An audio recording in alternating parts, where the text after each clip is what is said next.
Washing the elephant. Isn't it always the heart that wants to wash the elephant,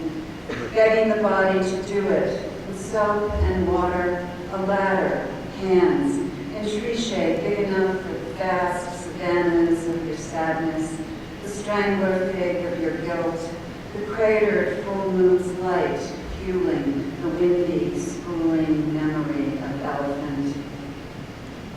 What if Father Quinn had said, of course you'll recognize your parents in heaven, instead of being one with God will make your mother and father pointless.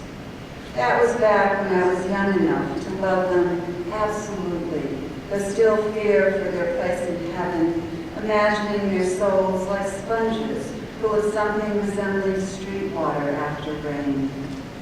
Still, my mother sent me every Saturday to confess,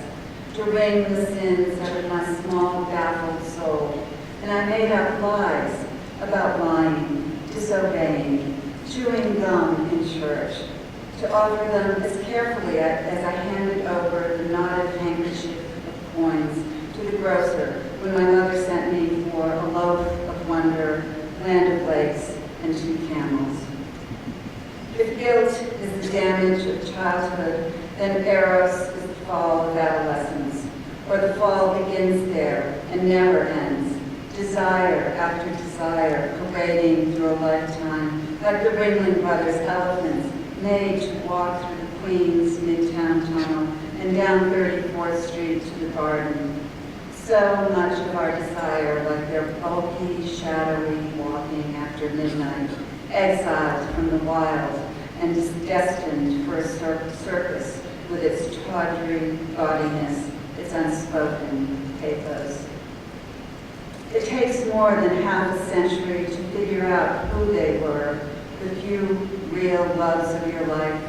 and how much of the rest, the mad, breaking heart stickiness, falls away slowly, unnoticed, the way you lose your taste for things, like popsicles, unthinkingly.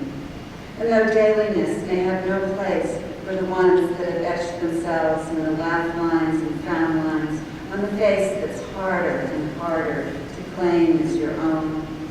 often one love of your life will appear in a dream, arriving with the weight and certitude of an elephant, and it's always the heart that wants to go out and wash the huge mysteriousness of what they meant, those memories that have only memories to feed them and only you to keep them clean. Thank you very much.